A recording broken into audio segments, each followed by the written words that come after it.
Okay, so good morning guys. So ang usual na gagawin natin is mag-attendance lang muna tayo for uh, this morning bago tayo mag-start. Tapos itutuloy na natin yung topic. Okay. So for attendance, pwede kayo mag-open cam para sa attendance natin. And sa activity natin today, about sa FOB transactions.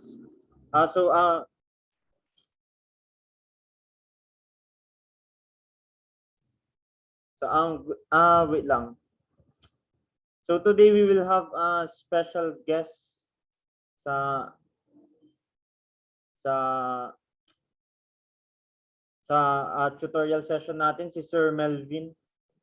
Nagjo-join na sila ngayon, joining yung sa room. So kung pwede lang mag-open cam kayo sa attendance. Ganun. Okay, mag-attendance na muna tayo. Good morning po Sir Melvin. I believe naka-join na sila. Dito na yun. Good morning po, sir.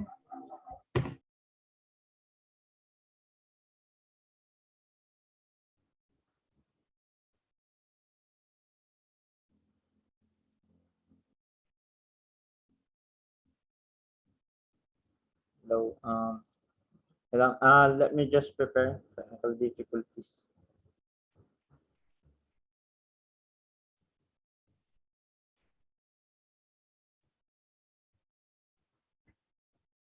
So good morning po Sir Melvin, and attendance lang muna tayo. So magka-countdown ako. Good morning po sir. So sir, we will just have an attendance po and we will continue the tutorials. Okay, go ahead. I will not stay longer then. I'm just trying to visit. So far, nakailang session na kayo, Mr. Esguera? Sir, for today will be the 6th po, pang-anim na session po namin. And how are the first year doing? Are they actively participating, joining the sessions? Yes po sir, from the previous session po, pag humingi po kami ng participation, sagot naman po sila. Tapos minsan po sa ibang session, more on discussion proper po, so kunting participation lang din po yung ni-require po namin from those sessions po. Okay. Are all the first year here today? Sir, there is one po na excuse po siya, si Miss Aroza po. Magpapa-national ID daw po siya, sir, yung reason. Okay. Excuse lang, who are the first year here? Sir, si Hans, kuan lang, please yung Hans. Okay. I'll just try to ask, kamusta naman kayo? Are you having a hard time or are you doing okay?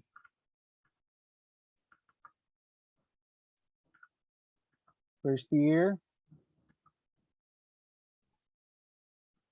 Hala, walang nagsasalita. First year, how are you? Ayos lang po, sir. Okay lang. Ayos lang po. Okay.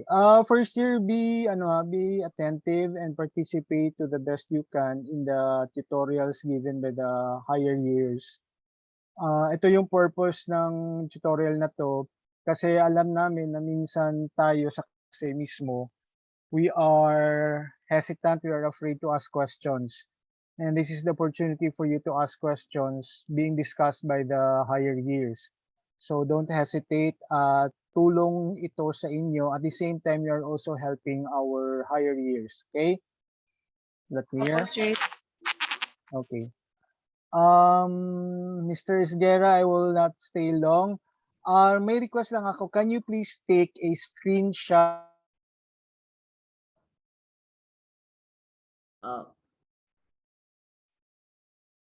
Okay lang? Sir, sorry po sir, naputol po yung audio nyo po. Pwede pong Okay. Mr. Esguerra, can you please take a photo of everybody after your session before dismissing Yes po. and send it to the GC for Okay. documentation? Yes po, sir. Okay. Thank you very much. Continue na kayo. Ingat, ingat. Thank you po, sir. Bye.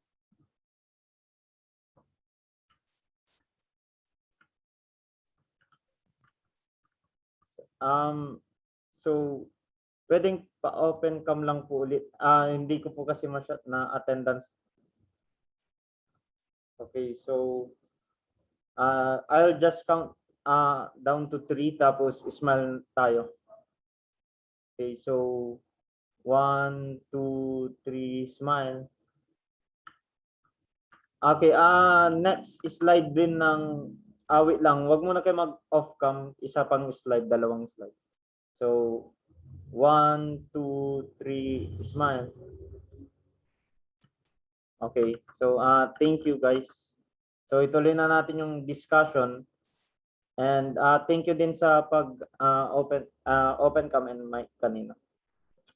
So today will be our session 6 of accounting tutorials, November 11, 10 to 11 a.m. So gusto ko lang ipakita sa inyo tong progress natin. Progress natin sa tutorials, yung about merchandising operations na chapter. So, yung mga naka-strike through, yan na yung mga halos natin na na-tackle, tapos paulit-ulit na natin binigyan ng example, ganun. Pero hindi ibig sabihin na tapos na tayo dyan. Kasi later on, sa FOB, ganun, sa FRIT na problems, lahat ito magiging complex problems, mga magsasama-sama na yung mga yan. So, if you have any questions pa rin, para sa perpetual, sa periodic, ganun, pwede kayo mag-ask ngayon, kaya sagutin na natin ngayon para maka-follow up kayo sa mga problems mamaya. And pwede din naman mamaya na lang sa mga activity natin. So, ito na lang yung natitira, transportation costs. So, after this, next week, i-recap natin lahat to through problems. So, yun lang. Start na natin. So, punta tayo sa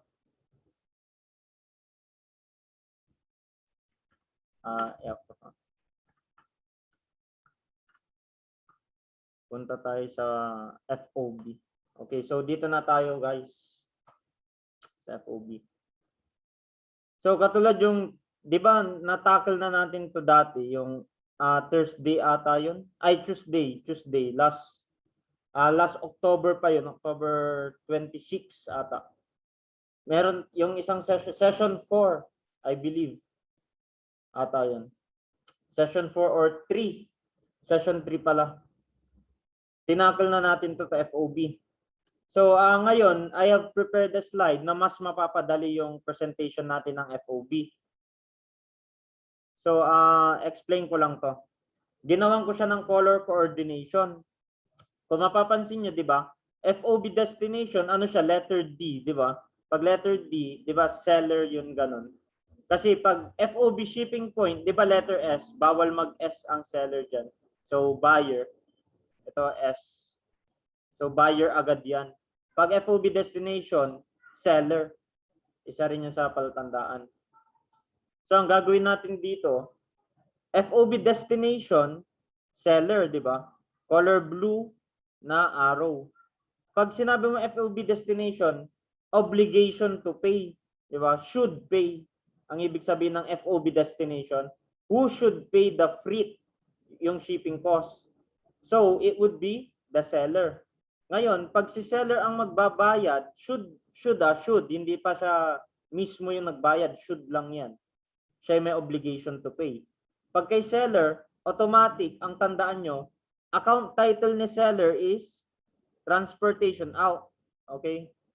Pag FOB destination, tanda niya, destination. Si seller agad ang destination.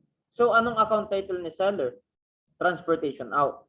Ngayon, ang palatandaan niyan, si seller kasi yung maglalabas ng product. So, pag siya maglalabas ng product, out, di ba? The transportation out. Kasi sakaling makalimutan yung account title, kailangan nyo na lang isipin yung concept. Siya yung maglalabas ng product, so transportation out. Okay. Ngayon dito tayo sa mga word na freight. Pag sabi niyang prepaid, di ba? Prepaid, alam niyo naman ang prepaid. Mga prepaid expense. Anong ibig sabihin ng prepaid expense? Binayaran na, di ba? Before paggamitin. So ito, binayaran niya na before pa ma-ship out. So, pag prepaid si seller ulit, yun na lang yung tandaan nyo. Huwag nyo na isipin yung concept na nakakalito din yun. Pag prepaid, tandaan nyo si seller ang nagbayad, okay? Yung talagang nagbayad, si seller. So, ang account title niya, cash. Di ba? Naglabas ka ng pera. Cash. Kasi siya yung nagbayad, actually. Siya. So, ang tawag dito sa FOB destination at saka sa prepaid, yan yung normal na yan yung talagang tama. Tignan nyo, no entry si buyer POV. Pero pag kay seller POV, nasa kanya lahat. Transportation out because FOB destination. Cash credit because prepaid. Siya mismo. Siya mismo yung nagbayad. Okay. Ine-emphasize ko yan kasi parang pattern na din natin yan. Tignan nyo ngayon kay buyer. FOB shipping point. Ang pinakamadaling tandaan dyan, ang FOB shipping point, pagkalabas ng product sa sa shipment ng seller, yun yung shipping point, yung place of production, ang tawag sa shipping point. Pag lumabas na doon, kay buyer na agad, pag FOB shipping point. Kay buyer na yung ownership. Ngayon, sabihin natin, freight collect. Ano yung palatandaan natin sa collect? Di ba parang COD, cash on delivery, collect on delivery. Parang ibig sabihin yan, si delivery man, i-collect niya yung bayad. So, sino bang pwede niyang pag-collectan? Di ba kung saan niya idadalhin yung product, yung pinakahuling destination ni delivery man, si buyer. So, free collect. Kay buyer niya lang pwede collectahin. Kasi prepaid kay seller. Kay seller niya lang pwede gawin yung prepaid. Okay. So, na-gets na natin. FOB shipping point buyer, ipapasok niya yung product. So, account title, transportation in. Yan na yung mga tandaan nyo. Papasok kay buyer, transportation in. Siya yung nagbayad, credit niya cash. Diba? Sa kanyang credit na cash. Tignan niyo si seller. No entry. Kasi walang line kay seller kahit isa. Diba? Wala siyang line na ganyan kahit isa sa kanila. Ngayon, punta tayo sa instance na FOB destination is freight collect. Di ba? Seller buyer yun. Ang mangyayari niyan, pag gano'n na ang situation, tingnan nyo ngayon. Wala na yung no entry. Meron na silang bawat entry. Ngayon, FOB destination, ano ba sabi ko dyan? Seller.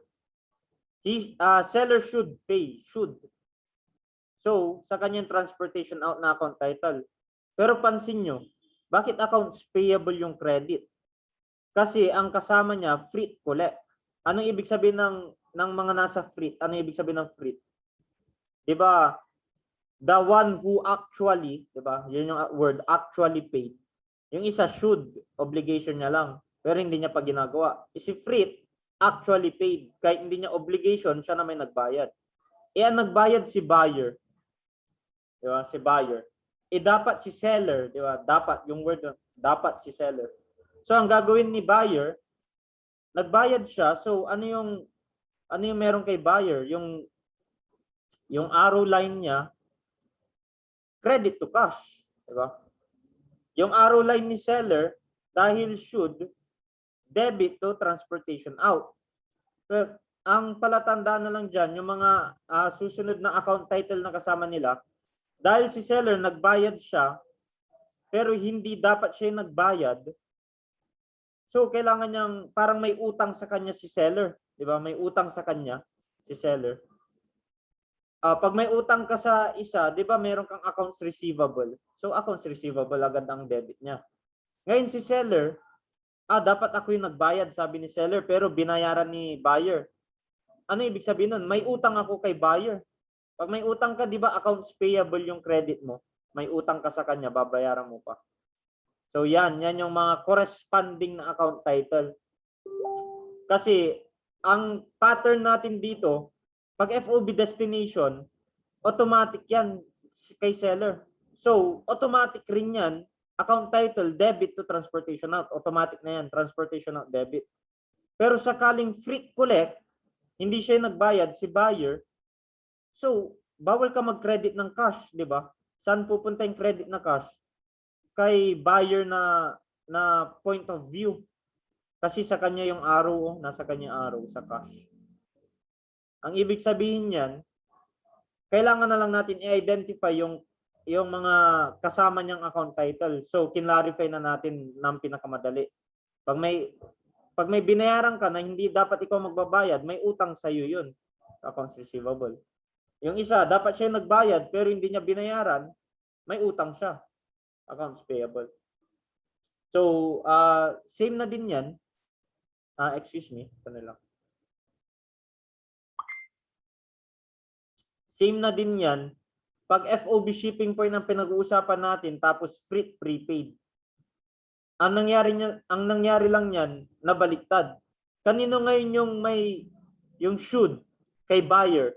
Ano yung mga account title pag FOB, 'di ba? Transportation in kasi kay buyer. Transportation in. Pag kay seller, transportation out. Sa mga FOB, tandaan niyo lang yung mga yan. Pag prepaid, seller, 'di ba? Prepaid. Ibig sabihin, anong account title ang automatic? Yan na lang yung word natin, automatic nilalagay. I-credit mo, cash. Kasi siya nagbayad, naglabas siya ng pera. Ngayon, yung sinasabi natin na yung kasamang account title, edi baliktad na lang. Kung may credit ka na cash, edi debit mo accounts receivable. Diba? Kung sino yung nagbayad na hindi dapat siya yung magbabayad, may utang sa kanya yung binayaran niya. Diba? Kung may utang sa kanya yung buyer, edi si seller, may accounts receivable kay buyer. Ngayon, si buyer, may utang siya kay seller, so nadagdagan pa mas lalo yung accounts payable niya. Kasi dapat siya yung nagbayad pero hindi niya binayaran. Okay. So, set na natin yan. I-try ngayon natin kung anong mangyayari sa amounts. Sakaling meron na tayong mga amount na problem. Okay, so sa next slide natin, FOB shipping point, free collect. Diba? Yan yung normal. So, bilisan na lang natin kasi normal, madali lang din naman. Paulit-ulit lang yun. Ibig sabihin yan, meron tayong 800. Anong tawag sa 800 na yan? Invoice price. Ngayon, itantandaan nyo, pag may problems na, sasabihin niya naman kung ano. Sasabihin niya lagi yan. Lagi nyong i-expect yan sa problem. Sasabihin niya, oh, ang term nito FOB shipping point, ang term nito FOB destination. Laging ganon. Ngayon, dito kayo mag-pay attention. Pagdating sa purchaser pays 100 pesos, sabi niya ganon. Dito, ito yung papansin niyo sa problem kasi minsan hindi lang sinasabi yan. Ang sasabihin niya lang dyan, seller paid. Diba? Hindi niya sasabing prepaid. Hindi niya sabing ganun. Seller paid or purchaser or buyer paid. Sakaling sabihin niyang purchaser paid, so, alam niyo naman, si buyer ang nagbayad. Ano ba yung free pag si buyer nagbayad, di ba collect? So, tignan niyo, tugma. Shipping point mo, FOB mo, buyer. Purchaser mo, buyer. Yung nagbayad ng shipping point, buyer. So, tama. B tapos B. Okay, pwedeng i-try ko lang, anong account title ang gagamitin nyo pag perpetual? Pag meron kayong purchase of merchandise, yung unang account type, yung una dito,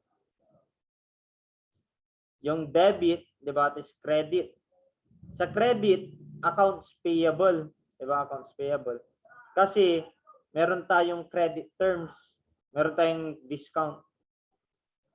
Pwedeng mag-raise ng hand yung, or i-chat sa chat box, ano yung debit natin dito sa perpetual? Kasi itong credit natin, accounts payable, alam na natin yan kasi credit terms. Okay lang bang magbanggit ako ng name? Try lang natin. Alphabetical na lang para si Miss De La Cruz. Titingnan ko na sa participant names natin. Merchandise inventory po ba? Yes, tama. Merchandise inventory. Kasi perpetual. So ikaw na din pala, Miss Cruz. Pagdating sa periodic, 'di ba, credit natin, accounts payable pa din kasi alam na natin. Pag sa periodic, ano yung naka-debit, Miss De La Cruz? Purchases po. Yes, tama. Thank you. So purchases. Tama 'yan. So, ngayon alam na natin, 'di ba? Pag perpetual at periodic, laging merchandise inventory. Pansinin nyo, mapapansin nyo na lang mamaya ulit pala. So, i-next na natin to para maka-move on na tayo dito. So, yan. Naka-highlight na. Ito ang kailangan nyo tandaan. FOB shipping point. Purchaser pays, 100 pesos. Tingnan nyo, free collect. Naka-color coding yan. Ngayon, ang mangyayari niyan, yung color blue or violet, yung FOB shipping point, merchandise inventory, naka-debit, di ba? Naka-debit merchandise inventory. Nagtataka kayo bakit merchandise inventory, di ba kanina sabi natin transportation in pag buyer. Kasi dito ngayon pupunta yung sinabi ko sa inyo. Pag perpetual, merchandise inventory. Ngayon nagtataka kayo, kailan natin pwedeng i-apply yung merchandise inventory? Kung pare ito, bakit si transportation in ang napalitan ng merchandise inventory? 'Di ba sabi ko sa inyo, sa periodic, 'di ba sa periodic kailangan yung i-solve si cost of goods sold, 'di ba? Kay perpetual, hindi mo na kailangan i-solve si cost of goods sold. Si cost of goods sold. Kasi kay perpetual, automatic sinusulat niya na sa journal entry yan, yung cost of goods sold. Si periodic, hindi niya pa, wala pa siyang amount sa cost of goods sold. No COGS. Ito, si perpetual may COGS. Ngayon, ano ba yung kailangan nyong i-solve? Ano bang kailangan yung component para ma-solve si cost of goods sold? Labas lang ako sa slides natin. Pakita ko sa inyo. Ano bang kailangan natin para ma-solve si cost of goods sold? Di ba pag magsosolve tayo ng cost of goods sold, anong kailangan nyo? Tingnan nyo. Kailangan nyo ng purchases. Di ba? Kailangan nyo ng free in. Kailangan nyo ng purchase discounts. Kailangan nyo ng purchase returns and allowances. Di ba? 4. Saan pasok yung 4 na yan? Di ba yan yung mga account title present or existent pag nasa periodic tayong inventory system? Kasi si periodic, kailangan niya yan. Kailangan niya mga account titles na yan. Kasi iso-solve niya pa si cost of goods sold. Compared kay perpetual, kaya merchandise inventory na agad kasi meron na siyang cost of goods sold pag mag-journal entry siya. So bakit niya pa kailangan ng purchases? Mauulit lang kung merchandise inventory na rin yan, tayo hindi niya na isosolve. So yun yung main point. Si purchases, si fit in, si purchase discount, purchase returns and allowances, yan yung mapapalitan ng merchandise inventory. Pag perpetual merchandise inventory na siya kagad. And importante yan kasi mapapansin nyo kay seller POV, hindi na siya naapektuhan yan. Either perpetual na siya or periodic. Wala naman siyang purchases, di ba? Wala siyang ganyan na account. So, hindi siya maapektuhan. Iba lang pero naka-apekto kay seller. Ang naka-apekto kay seller POV, yung cost of goods sold, doon yun na ilalagay yung journal entry. Debit to cost of goods sold, credit to merchandise inventory, pag nakabenta. Pag may benta. Perpetual yun na, perpetual. So, yun. Yan yung main reason kung bakit kailangan natin ng account title na ganyan pagdating kay periodic. Kasi isosolve niya pa. hahanapin niya pa yung amount ni cost of goods sold. Okay. So, tingnan nyo ni merchandise inventory, transportation in. Yun yung napalitan si transportation in. Kasi kay perpetual, hindi niya na kailangan yung transportation in. Kasi meron na siyang cost of goods sold, hindi niya na kailangan i-solve yun. So, merchandise inventory nang ilalagay niya. No need yan sa transportation in. Okay, so tapusin natin to. Para next part 2 natin na session today, problem. Let's continue natin. So, dating tayo kay seller POV. Tingnan nyo. Seller POV pero buyer. Tapos buyer. Dalawang buyer. So, okay, magtanong ng ulit ako isa pa. Miss Estrada.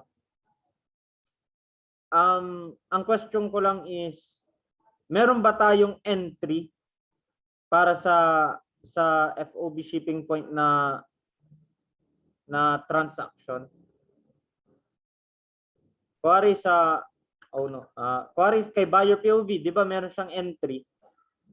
Di ba may entry siya? Yan yung entry niya sa transportation na transaction na cost. Kasi buyer, di ba? Buyer. So paano pag kay seller POV, di ba? Kay seller POV na tayo, si seller 'yan, pero buyer at saka buyer. Ano yung journal entry mo? Sa point of view po ba ng sa buyer po? Ano 'yan? Paki-ulit. Sa point of view po ba ng buyer po? Kay seller, point of view ni seller, anong journal entry sa kanya, kay seller?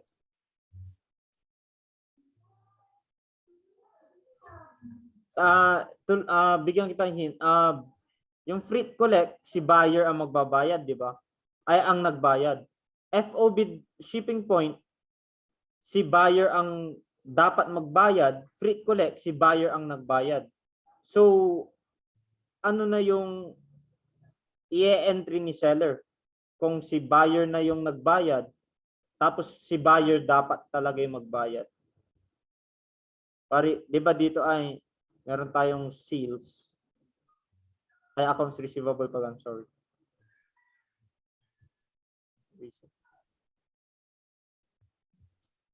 Kuya, sa po journal entry, accounts receivable po, Accounts, tama. Accounts receivable. sa debit po, and credit po sa cash sa seller po. Yung credit kay seller is will be sales kasi siya yung nagbenta. Ang tandaan nyo guys, pa nag-credit ka ng cash, ibig sabihin may binayaran ka, may naglabas ka ng pera. So, dahil seller ito, sales ang credit niya kasi dadagdag sa kanyang pera. Tapos accounts receivable kasi hindi siya binigyan ng cash. Accounts receivable kasi meron tayong credit terms, ibig sabihin may utang pa yung buyer. Tapos dagdagan ko na lang din, tuloy ko. Tama naman yung sa debit mo, yung accounts receivable. Tanda mo lang yung credit sales. Kasi siya yung nagbenta. Kaya sales yung credit niya. Ngayon, ito yung transportation ito, transportation na entry. Yung transportation niya is, of course, di ba, buyer. Freight collect is buyer, nagbayad. FOB shipping point is buyer, yung dapat magbayad. So, tugma, di ba? Tugma. Okay na siya. So kay seller, sabi ni seller, okay, wala nang problem sa transaction. No entry. Hindi niya na kailangan mag-entry dyan. Kasi all good na yung transaction. Tama lang. No entry. Ngayon, tignan nyo. I-next ko na lang. Kasi tinuturo ko pa lang din naman. Okay lang yun yung ganyan. Basta sanayin nyo. Ito, tignan nyo. Pag kay perpetual, tandaan nyo ulit perpetual, ina-apply pa rin natin yan na periodic. Pero yung itong merchandising, ang mapapansin nyo, mostly periodic. Yun yung mapapansin nyo sa mga problems. Mostly periodic ang approach. Kasi kailangan nyo sanayin yung mga purchase discount, ganun. Kailangan nyo sanayin yung purchases. Kasi later on, sa susunod natin na session, tuturuan namin kayo ng cost of goods sold. Kung paano kayo mag-compute ng cost of goods sold. So, pwede nyo nang aralin ngayon yung slide natin ngayon, 'di ba? May cost of goods sold doon. Adi kung hindi nyo pa sanay 'yon, ma-advance na natin. Okay. So, perpetual, accounts receivable, debit, credit sales, 'di ba? 800. Ngayon, 'di ba? Ito na yung tinuro natin, pinag-aralan natin dati na pag kay perpetual tapos seller ka, meron kang cost of goods sold. Yung nabenta mong inventory. Yan o. I-debit mo si cost of goods sold. Yan yung normal balance niya. Ngayon, si merchandise inventory, i-credit mo. Kasi, nawala na sa'yo, di ba? Lumabas sa'yo. Di ba? Ano normal balance ni merchandise inventory? Debit. So, pag kinredit mo siya, ang ibig sabihin nun, nagbawas ka. Kasi kabaliktaran ng normal balance niya eh. So yan. Yan yung reason kung bakit hindi na natin kailangan ng purchases. Pansinin nyo, may cost of goods sold na tayong amount. Hindi mo na kailangan isolve. Katulad kanina, di ba pinakita ko sa inyo, magsosolve pa kayo. Marami pang mga amount is lalabas cost of goods sold. Pagdating kay perpetual, no need. Meron na siyang cost of goods sold. Pero, tandaan nyo na, kay perpetual, sasabihin niya kung magkano yung cost ng goods na nabenta, di ba? Cost of goods sold. Sasabihin niya yan eh. Merchandise sold cost 640 pesos, sabi niyo. Sinasabi niya kung magkano yung nabentang cost. Ay, kung magkano yung nabentang goods. Lagi niya sasabihin yan. Hindi yan mawawala. Yun yung tandaan niyo. Kaya wag kayong mag-worry kung paano pag wala yung cost ng goods na yan. Hindi, meron yan. Isosolve nyo yung cost o given na yan. Yun yung dalawang way. Tuturuan namin kayo next nun. Ngayon, ito yung no entry. Tapusin natin ngayon to. No entry kasi tama naman. Okay, so nag-return siya ng 200 pesos. So sales returns and allowances. Sales returns and allowances. So, parehas sila. Perpetual at periodic. Parehas pero yung account title. Di ba parang similar yan sa purchase returns and allowances? Pero yun, purchase kasi, di ba, kay buyer. Ang lagi nyo tatandaan, si perpetual at si periodic, ang may pinakamalaking influence yan kay buyer. Sa account title ni buyer, yun ang tandaan nyo. Yan perpetual at periodic, may pinakamalaking influence sa account title kay buyer. Kasi doon niya i-compute yung cost of goods sold. Kailangan niyang i-compute si cost of goods sold kay buyer. So yan.